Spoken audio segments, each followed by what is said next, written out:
एक आंख का पुत्र हुआ। डॉक्टर ने कहा कि तुम्हारे लाला तो हो गया लेकिन उसकी एक आंख है। आज मैया ने कहा कोई बात नहीं डॉक्टर, मेरो लाला संसार में जब आएगा तो दोनों आंखों से आना चाहिए। वो दोनों आंखों से देखेगा तो सब लोग उसे प्रेम करेंगे, उससे बात करेंगे, उसे कोई काना नहीं कहेगा।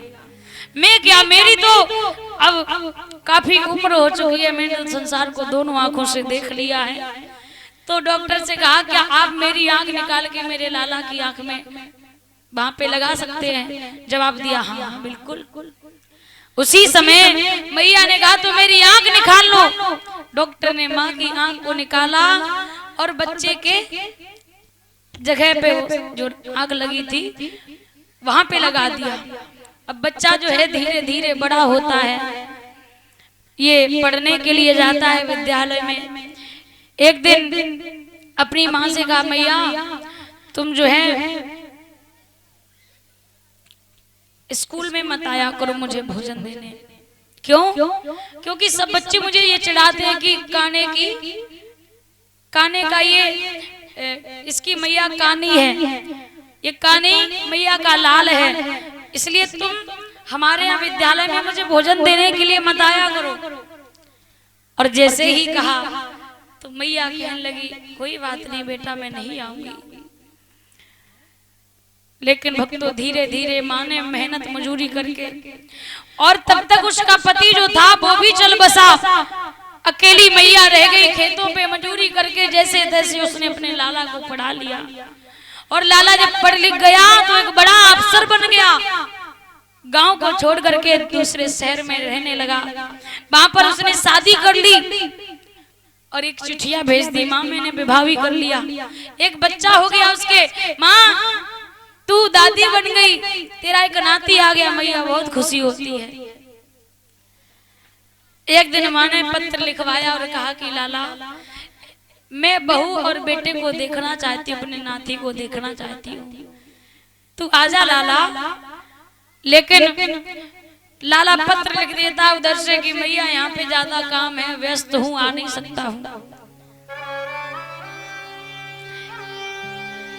एक दिन मैया जो थी उसने सोचा ये आएगा नहीं तो हम ही कम से कम चले जाते हैं, अपने लाला के दर्शन कर आएंगे और अपने नाती से मिलके बहू से मिलके आ जाएंगे। तो वो माँ पता पूछते पूछते उसी शहर में पहुंच गई। काफी दिन हो गए वहां पहुंच गई, इधर उधर भटकने लगी, शहरों में कोई नहीं किसी को पूछता है। अब वो सोचने लगी कहीं काम मिल जाए तो मुझे 2 पैसे मिल जाए जिससे मैं कुछ भोजन खरीद लूं और मैं अपना पेट भर लूं। तो एक फैक्ट्री थी, तो वहीं पे एक चौकीदार था। जवाब दिया भैया मुझे बहुत दिन से भूख लगी है, भोजन नहीं मिला है, मुझे भोजन चाहिए। मैं ऐसे भोजन आपके यहाँ नहीं करूंगी, कुछ काम बता दीजिए, मैं काम कर लूंगी। तो कहा कि रुक जाओ अभी हम साहब से पूछ के आते हैं।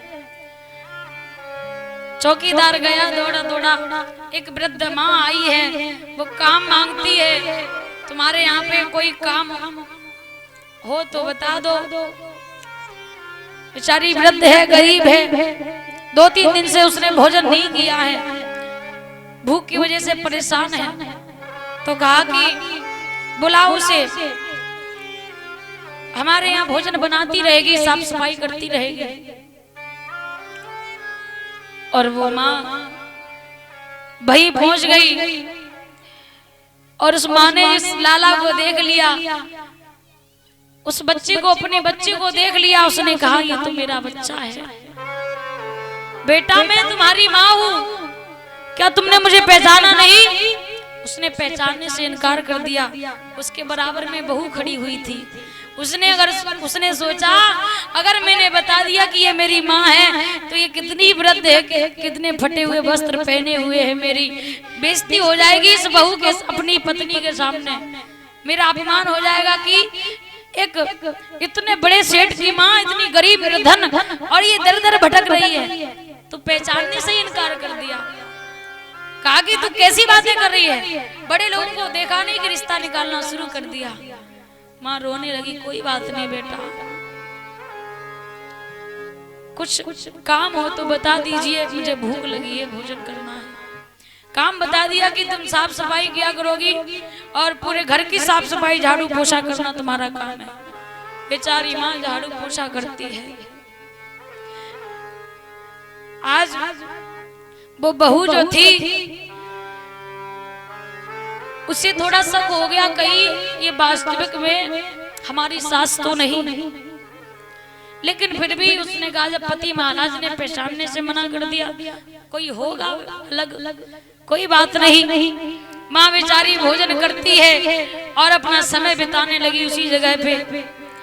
एक दिन कमरे में पड़ी हुई थी माँ, लेटी हुई थी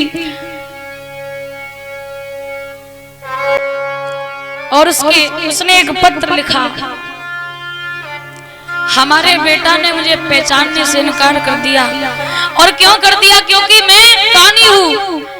उसमें पत्र में लिखा, मेरे लाल, जब तेरा जन्म हुआ था तब तू एक आंख का पैदा हुआ था, मैंने अपनी एक आंख तुझे दे दी, क्योंकि मैंने सोचा कि मेरा लाल जब संसार में आएगा तो वो दोनों आंखों से देखे और उसे कोई काना ना कहे, उसे कोई चिढ़ाए ना, इसलिए मैंने अपने सुंदरता को त्याग दिया, अपनी सुंदरता को नहीं देखा मैंने। तूने मेरी बात नहीं समझी, आज मुझे पहचानने से इनकार कर दिया। कोई बात नहीं मेरे लाल। पत्र लिख करके वहीं पे रख दिया और माँ ने फंदा बनाया, फांसी का फांसी लगा ली। बहू और बेटा बाजार से कुछ सामान खरीद के जब आए तो घर में साफ सफाई नहीं हुई थी। बहू ने पूछा, ये नौकरानी अभी तक नहीं साफ सफाई करी, इसने उठी नहीं है? तो कमरे में जाकर के देखा कि वो तो फांसी पे लटकी हुई है और वहां पे एक चिट्ठिया पड़ी हुई थी। उस चिट्ठिया को जैसे ही उठाया और उस बच्चे ने जब पढ़ा तो उस बच्चे की आंखों से आंसू आ गए, उस लड़का की आंखों से आंसू आ गए। मुझे नहीं पता था कि मेरी माँ ने मेरे लिए इतना बड़ा बलिदान दिया। आज माँ को पकड़ पकड़ के हाथों को पकड़ लिया, उतारा और जोर जोर से चिल्लाने लगा, माँ ये बात तूने मुझे पहले क्यों नहीं बताई? और फपक फपक कर रोने लगा। और बहू थी वो कहने लगी, तुमने अपनी माँ को पहचानने से इनकार कर दिया, जिसने तुम्हारे प्रति इतना बड़ा बलिदान दिया, जिसने अपनी सुंदरता को त्याग दिया। तो ध्यान रखना, ये माँ जो होती है ये अपने बच्चों के लिए क्या कर जाती है, क्या क्या कर जाती हैं, लेकिन बच्चे जो हैं उनकी कुछ बात ही नहीं समझते। और माँ बाप, ये जो जितने बड़े पैसे वाले बच्चे हैं ना, सबके कुछ ऐसे भी संतान है इस पृथ्वी पे जिनके माँ बाप वृद्धाश्रम पे पड़े हुए हैं, जो खरबों खरबों के मालिक है, जिनके घर में नौकर रहते हैं। माँ कहती है, बेटा मुझे कम से कम वृद्धाश्रम पे तो ना भेजो। अरे तू इतने नौकरों को जब रखता है तो तेरे घर में भी नौकरानी बन जाऊंगी। और माँ बाप करते भी क्या है, द्वार पे तुम्हारी देखभाल ही करते रहते हैं, द्वारे पे बैठ जाते हैं। कितना बड़ा आसरा होता है माँ बाप का, वृद्ध बाप का। द्वार पे बैठे रहते हैं और देखते रहते हैं, कोई घर पे तो जाता नहीं है।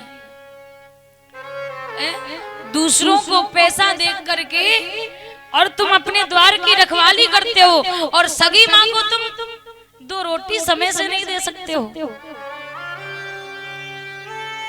लेकिन ऐसी संतान को धिक्कार है जो अपनी जवानी के अभिमान में माँ बाप को ठुकराए। लेकिन ध्यान रखना, छाया नशा जवानी का बड़े मगरूर रहते हो, सच्चा माँ पिता की सेवा करना उसी से दूर रहते हो। ये जो है जवानी एक दिन ढल जाएगी, ये सांस एक रोज हवाओं में बिखर जाएगी और तेरी मिट्टी की इमारत एक दिन मिट्टी में मिल जाएगी। और किसको मालूम मेरे प्यारे भैया बहनों, ये जिंदगी न जाने किस मोड़ पर ठहर जाएगी। किसी को पता नहीं कब क्या हो जाए, पल से पल में क्या हो जाए पता नहीं। तकदीर का, इस माटी भरे शरीर का कोई पता नहीं है। इसलिए माँ बाप को दुख ना दें, क्योंकि माँ बाप की वजह से आपको जीवन मिला है।